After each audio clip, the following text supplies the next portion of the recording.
बेतहाशा गर्मी, उष्णता की हद है, बेहद प्रचंड धूप, फिर भी जीवन शैली खुश है। खूब है नज़ारे, जलती तपती जिंदगी फिर भी कैसे लग जाती है किनारे। मौसमों की अनियमितता को सहन करके, सारे गम विषाद को वहन करके भी चल रही है जिंदगी। हाल चाल पूछते हैं कैसा चल रहा है आजकल, सुंदर आशावादी जवाब रहता है सब सकुशल। फिर भी साथ ही साथ मौसम को जरा कोस लेते हैं, असंतुलित सांचे में सृष्टि की अनियमितता पर जरा रोष भी कर लेते हैं।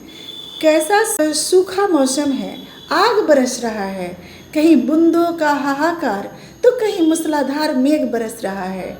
सोचने की बात है, आखिर इस समस्या का कारण क्या है।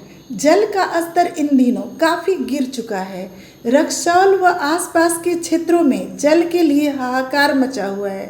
पानी खींचने का मोटर ठप व चापाकल भी सूख रहे हैं। चापाकल में पानी डाल डालकर बमुश्किल पानी निकाला जा रहा है। इसके लिए लोगों द्वारा मौसमों को और सरकार को कोसते सुना जा रहा है।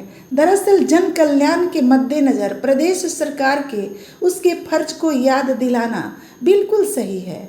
सरकार की जिम्मेदारी है जनता के सुख दुख का मान रखना, पर जनता की भी जिम्मेदारी है अपने जिम्मे का कर्तव्य पूरा करना। लगभग लोग अपनी निजी ज़मीनों को मोहरा बनाकर इंसानियत के पासे पर बिजनेस का खेल खेल रहे हैं। सरकार की दूरदृष्टि पानी बचाओ जीवन संरक्षण का उद्देश्य आज का गुहार नहीं है। सरकार ज़्यादा से ज़्यादा क्या करेगी, पीने के पानी का जुगाड़ ही ना, जिसे लोग आपूर्ति समझ रहे हैं। सोचने की बात है कि आखिर यह दान उपदान का चक्कर कब तक चलेगा। कहीं न कहीं से हमारी धरती का दोहन करके ही विषय आपदा के जड़ या मूल वजह को मिटाने हेतु संज्ञान लेने की ज़रूरत होनी चाहिए।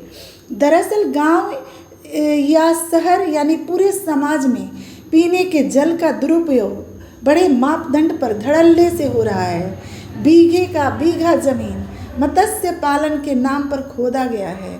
एक एक गांव में कई पोखर हैं, सब में निरंतर लगातार बोरिंग से जल सींचा जा रहा है। रोजगार के नाम पर पीने के जल का दुरुपयोग निर्ममता नहीं तो और क्या है।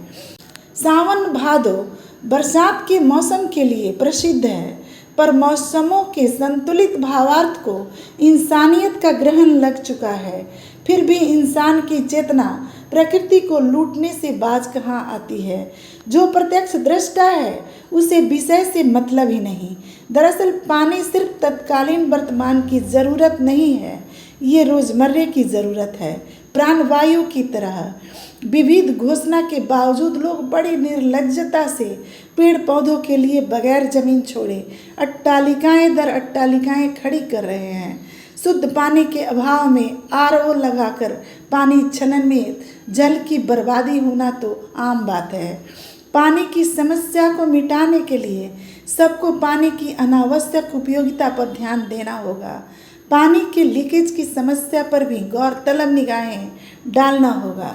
जाहिर सी बात है, प्राणवायु व पानी पर ही जीवन की संरचनात्मकता तय है। इसके संरक्षण की अहमियत बाकी भौतिक साधनों से बढ़कर है, इसे तो मानना होगा। जलवायु परिवर्तन के कारण यूं ही सुखाड़ की स्थिति हो रही है। कृषि के लिए मजबूरियों को लोग पाताल में सेंध लगाएं, चलिए मानकता है फिर भी, पर हो रहे जल अतिक्रमण पर अंकुश लगाने के लिए अभियोग चलाने की ज़रूरत है। याद रहे, अभी तो ये हाल है, बढ़ती आबादी के ज़रा असंतुलित लक्षण है ये आपातकाल। अगर अब न सोचा गया तो इस वर्तमान आज में उपलब्ध घी की तरह भविष्य में पानी का किल्लत झेलना होगा। इसके लिए जन जागरण की आवश्यकता है। भूजल किसी एक के स्वामित्व में नहीं आता कि कहीं बोरिंग से खिंचाव करके जल स्तर को बर्बाद कर दिया जाए। यह एक सामाजिक व्यवस्था के तहत सबकी ज़रूरत है। इस जल अतिक्रमणकर्ताओं को रोकना अत्यावश्यक है। जल है तभी जीवन है। जल के महत्व को सबको समझना चाहिए।